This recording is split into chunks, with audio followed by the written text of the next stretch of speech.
If you've had some exposure to relational databases, you've probably come across the term normalization. But what is normalization? Why do we do it? How do we do it? And what bad things can happen if we don't do it? In this video, we're going to explore database normalization from a practical perspective. We'll keep the jargon to a minimum, and we'll use lots of examples as we go. By the end of it, you'll understand the so-called normal forms from first normal form all the way up to fifth normal form. And you'll have a clear sense of what we gain by doing normalization and what we lose by failing to do it. This is Decomplexify, bringing a welcome dose of simplicity to complex topics. Data. It's everywhere, and some of it is wrong. By and large, even a good database design can't protect against bad data, but there are some cases of bad data that a good database design can protect against. These are cases where the data is telling us something that logically cannot possibly be true. One customer with 2 dates of birth is logically impossible. It's what we might call a failure of data integrity. The data can't be trusted because it disagrees with itself. When data disagrees with itself, that's more than just a problem of bad data. It's a problem of bad database design. Specifically, it's what happens when a database design isn't properly normalized. So what does normalization mean? When you normalize a database table, you structure it in such a way that it can't express redundant information. So, for example, in a normalized table, you wouldn't be able to give customer 1001 2 dates of birth, even if you wanted to. Very broadly, the table can only express one version of the truth. Normalized tables are not only protected from contradictory data, they're also easier to understand, easier to enhance and extend, and protected from insertion anomalies, update anomalies, and deletion anomalies. More on these later. How do we determine whether a table isn't normalized enough? In other words, how do we determine if there's a danger that redundant data could creep into the table? Well, it turns out that there are sets of criteria we can use to assess the level of danger. These sets of criteria have names like first normal form, second normal form, third normal form, and so on. Think of these normal forms by analogy to safety assessments. We might imagine an engineer doing a very basic safety assessment on a bridge. Let's say the bridge passes the basic assessment, which means it achieves safety level 1, safe for pedestrian traffic. That gives us some comfort, but suppose we want to know if cars can safely drive across the bridge. To answer that question, we need the engineer to perform an even stricter assessment of the bridge. Let's imagine that the engineer goes ahead and does the stricter assessment, and again the bridge passes, achieving safety level 2, safe for cars. If even this doesn't satisfy us, we might ask the engineer to assess the bridge for safety level 3, safe for trucks, and so on. The normal forms of database theory work the same way. If we discover that a table meets the requirements of first normal form, that's a bare minimum safety guarantee. If we further discover that the table meets the requirements of second normal form, that's an even greater safety guarantee, and so on. So let's begin at the beginning with first normal form. Suppose you and I are both confronted by this question. You might answer John, Paul, George, and Ringo. I might answer Paul, John, Ringo, and George. Of course, my answer and your answer are equivalent, despite having the names in a different order. When it comes to relational databases, the same principle applies. Let's record the names of the Beatles in a table, and then let's ask the database to return those names back to us. The results will get returned to us in an arbitrary order. For example, they might get returned like this, or like this, or in any other order. There is no right order. Are there ever situations where there's a right order? Suppose we write down the members of the Beatles from tallest to shortest, like this. We title our list members of the Beatles from tallest to shortest. In this list, it's not just the names that convey meaning. The order of the names conveys meaning too. Paul is the tallest, John is the second tallest, and so on. Lists like this are totally comprehensible to us, but they're not normalized. Remember, there's no such thing as row order within a relational database table. So, here we have our first violation of first normal form. When we use row order to convey information, we're violating first normal form. The solution is very simple. Be explicit. If we want to capture height information, we should devote a separate column to it, like this. Or even better, like this. So far, we've seen one way in which a design can fail to achieve first normal form, but there are others. A second way of violating first normal form involves mixing data types. Suppose our beetle height dataset looked like this. If you're accustomed to spreadsheets, you'll be aware that they typically won't stop you from having more than one data type within a single column. For example, they won't stop you from storing both numbers and strings in a column. But in a relational database, you're not allowed to be cagey or ambiguous about a column's data type. The values that go in the height in centimeters column can't be a mix of integers and strings. Once you define height in centimeters as being an integer column, then every value that goes into that column will be an integer. No strings, no timestamps, no data types of any kind other than integers. So, mixing data types within a column is a violation of first normal form, and in fact, the database platform won't even let you do it. A third way of violating first normal form is by designing a table without a primary key. A primary key is a column, or a combination of columns, that uniquely identifies a row in the table. For example, in the table beetle height, our intention is that each row should tell us about one particular beetle, so we ought to designate beetle as the primary key of the beetle height table. The database platform will need to know about our choice of primary key, so we'll want to get the primary key into the database by doing something like this. With the primary key in place, the database platform will prevent multiple rows for the same beetle from ever being inserted. That's a good thing, because multiple rows for the same beetle would be nonsensical and perhaps contradictory. Obviously, a beetle can't have two different heights at once. Every table we design should have a primary key. If it doesn't, it's not in first normal form. The last way of failing to achieve first normal form involves the notion of repeating groups. Suppose we're designing a database for an online multiplayer game. At a given time, each player has a number of items of different types, like arrows, shields, and copper coins. We might represent the situation like this. A player's inventory is what we call a repeating group. Each inventory contains potentially many different types of items, arrows, shields, copper coins, and so on. And in fact, there may be hundreds of different types of items that a player might have in their inventory.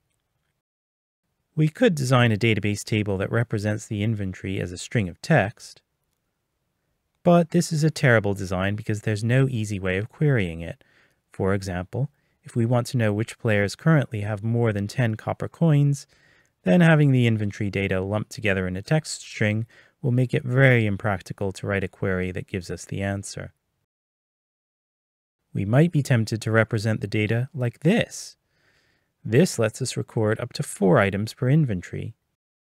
But given that a player can have an inventory consisting of hundreds of different types of items, how practical is it going to be to design a table with hundreds of columns?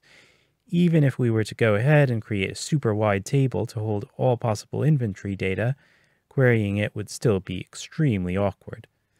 The bottom line is that storing a repeating group of data items on a single row violates first normal form. So what sort of alternative design would respect first normal form? It would be this. To communicate the fact that Trev73 owns 3 shields, we have a row for player Trev73, item type shields, item quantity 3. To communicate the fact that Trev73 also owns 5 arrows, we have a row for player Trev73, item type arrows, item quantity 5, and so on. And because each row in the table tells us about one unique combination of player and item type, The primary key is the combination of player and item type. So let's review what we know about first normal form. Number 1, using row order to convey information is not permitted. Number 2, mixing data types within the same column is not permitted. Number 3, having a table without a primary key is not permitted. And number 4, repeating groups are not permitted. Next up, second normal form. Let's look again at our player inventory table. This table is fully normalized, but suppose we enhance the table slightly. Let's imagine that every player has a rating, beginner, intermediate, or advanced. We want to record the current rating of each player, and to achieve that, we simply include in our table an extra column called player rating. Notice what's happening here. Player JDog21 has a player rating of intermediate, but because JDog21 has 2 rows in the table, both those rows have to be marked intermediate. Player Trev73 has a player rating of advanced, but because Trev73 has 4 rows in the table, all 4 of those rows have to be marked advanced. This is not a good design. Why not? Well, suppose player Gila19 loses all her copper coins, leaving her with nothing in her inventory. The single entry that she did have in the player inventory table is now gone. If we try to query the database to find out what Gila19's player rating is, we're out of luck. We can no longer access Gila19's player rating because the database no longer knows it. This problem is known as a deletion anomaly. And that's not all. Suppose JDog21 improves his rating from intermediate to advanced. To capture his new advanced rating in the player inventory table, we run an update on his 2 records. But let's imagine the update goes wrong. By accident, only one of JDog21's records gets updated, and the other record gets left alone. Now the data looks like this. As far as the database is concerned, JDog21 is somehow both intermediate and advanced at the same time. Our table design has left the door open for this type of logical inconsistency. This problem is called an update anomaly. Or suppose a new player called Tina42 comes along. She's a beginner and she doesn't have anything in her inventory yet. We want to record the fact that she's a beginner, but because she has nothing in her inventory, we can't insert a Tina42 row into the player inventory table, so her rating goes unrecorded. This problem is known as an insertion anomaly. The reason our design is vulnerable to these problems is that it isn't in second normal form. Why not? What is second normal form? Second normal form is about how a table's non-key columns relate to the primary key. In our table, the non-key columns, or to use a slightly different terminology than non-key attributes, are item quantity and player rating. They are columns, also called attributes, that don't belong to the primary key. As we saw earlier, the primary key is the combination of player and item type. Now we're in a position to give a definition of second normal form. The definition we're going to give is an informal one which leaves out some nuances, but for most practical purposes that shouldn't matter. Informally, what second normal form says is that each non-key attribute in the table must be dependent on the entire primary key. How does our table measure up to this definition? Let's examine our non-key attributes, which are the attributes item quantity and player rating. Does item quantity depend on the entire primary key? Yes, because an item quantity is about a specific item type owned by a specific player. We can express it like this. The arrow signifies a dependency, or to give it its proper name, a functional dependency. This simply means that each value of the thing on the left side of the arrow is associated with exactly one value of the thing on the right side of the arrow. Each combination of player ID and item type is associated with a specific value of item quantity. For example, the combination of player ID JDog21 and item type amulets is associated with an item quantity of 2. As far as second normal form is concerned, this dependency is fine because it's a dependency on the entire primary key. But what about the other dependency? Does player rating depend on the entire primary key? No, it doesn't. Player rating is a property of the player only. In other words, for any given player, there's one player rating. This dependency on player is the problem. It's a problem because player isn't the primary key. Player is part of the primary key, but it's not the whole key.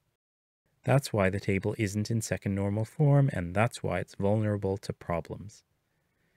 At what point did our design go wrong, and how can we fix it? The design went wrong when we chose to add a player rating column to a table where it didn't really belong.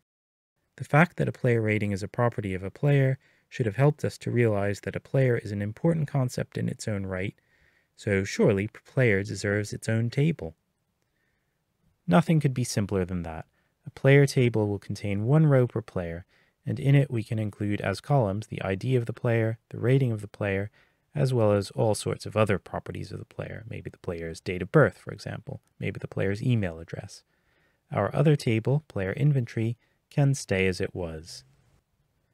For both tables, we can say that there are no part key dependencies. In other words, it's always the case that every attribute depends on the whole primary key, not just part of it. And so our tables are in second normal form. Now let's move on to third normal form. Suppose we decide to enhance the player table. We decide to add a new column called player skill level. Imagine that in this particular multiplayer game, there's a 9-point scale for skill level. At one extreme, a player with skill level 1 is an absolute beginner. At the opposite extreme, a player with skill level 9 is as skillful as it's possible to be. And let's say that we've defined exactly how player skill levels relate to player ratings. Beginner means a skill level between 1 and 3, intermediate means a skill level between 4 and 6, and advanced means a skill level between 7 and 9. But now that both the player rating and the player skill level exist in the player table, a problem can arise. Let's say that tomorrow, player Gila 19's skill level increases from 3 to 4. If that happens, we'll update her row in the player table to reflect this new skill level. By rights, we should also update her player rating to intermediate, but suppose something goes wrong and we fail to update the player rating. Now we've got a data inconsistency. Gila 19's player rating says she's a beginner, but her player skill level implies she's intermediate. How did the design allow this to happen? Second normal form didn't flag up any problems. There's no attribute here that depends only partially on the primary key. As a matter of fact, the primary key doesn't have any parts. It's just a single attribute. And both player rating and player skill level are dependent on it. But in what way are they dependent on it? Let's look more closely. Player skill level is dependent on player ID. Player rating is dependent on player ID too, but only indirectly, like this. A dependency of this kind is called a transitive dependency. Player rating depends on player skill level, which in turn depends on the primary key, player ID. The problem is located just here. Because what third normal form forbids is exactly this type of dependency, the dependency of a non-key attribute on another non-key attribute. Because player rating depends on player skill level, which is a non-key attribute, this table is not in third normal form.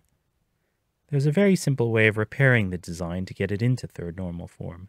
We remove player rating from the player table, so now the player table looks like this, and we introduce a new table called player skill levels.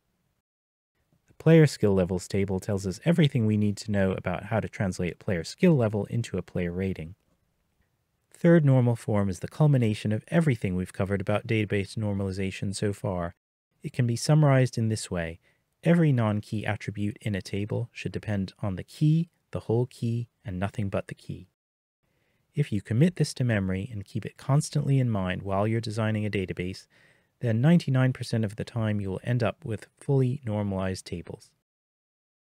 It's even possible to shorten this guideline slightly by knocking out the phrase non-key, giving us the revised guideline: every attribute in a table should depend on the key, the whole key, and nothing but the key. And this new guideline represents a slightly stronger flavor of third normal form known as Boyce-Codd Normal Form.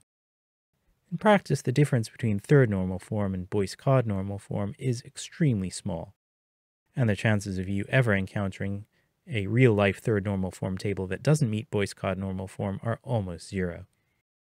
Any such table would have to have what we call multiple overlapping candidate keys, which gets us into realms of obscurity and theoretical rigor that are a little beyond the scope of this video. So as a practical matter, just follow the guideline that every attribute in a table should depend on the key, the whole key, and nothing but the key. And you can be confident that the table will be in both third normal form and Boyce-Codd normal form. In almost all cases, once you've normalized a table this far, you've fully normalized it. There are some instances where this level of normalization isn't enough. These rare instances are dealt with by fourth and fifth normal form. So let's move on to fourth normal form. We'll look at an example of a situation where third normal form isn't quite good enough and something a bit stronger is needed. In our example, there's a website called designmybirdhouse.com, the world's leading supplier of customized birdhouses. On designmybirdhouse.com, customers can choose from different birdhouse models. And for the model they've selected, they can choose both a custom color and a custom style. Each model has its own range of available colors and styles. One way of capturing this information is to put all the possible combinations in a single table, like this. This table is in third normal form. The primary key consists of all three columns: model, color, and style. Everything depends on the key, the whole key, and nothing but the key. And yet, this table is still vulnerable to problems. Let's look at the rows for the birdhouse model Prairie. The available colors for the Prairie birdhouse model are brown and beige. Now suppose designmybirdhouse.com decides to introduce a third available color for the Prairie model, green. This will mean we'll have to add 2 extra Prairie rows to the table, one for green bungalow and one for green schoolhouse.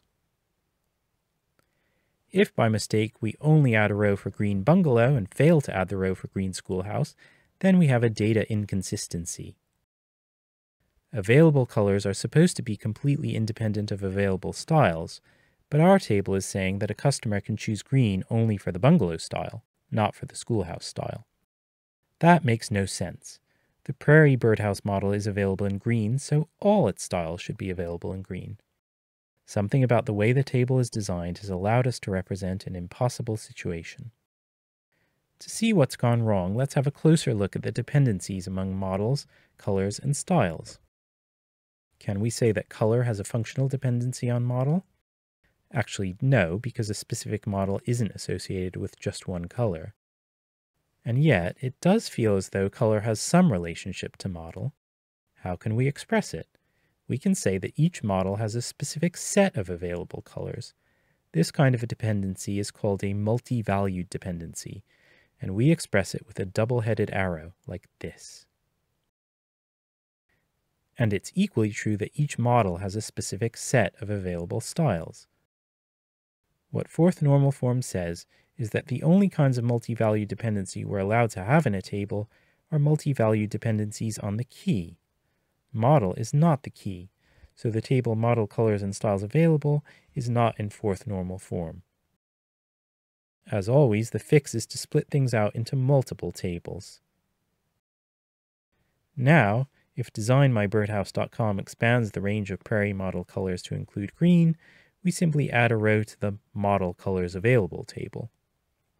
And no anomalies are possible.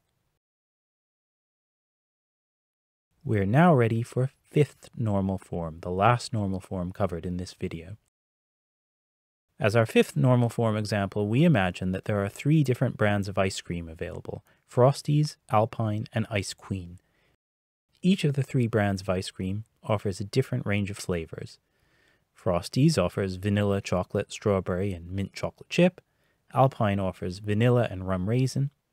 And Ice Queen offers vanilla, strawberry, and mint chocolate chip. Now we ask our friend Jason what types of ice cream he likes. Jason says, "I only like vanilla and chocolate." And "I only like the brands Frosty and Alpine." We ask our other friend, Susie, what types of ice cream she likes. Susie says, "I only like rum raisin, mint chocolate chip, and strawberry. And I only like the brands Alpine and Ice Queen."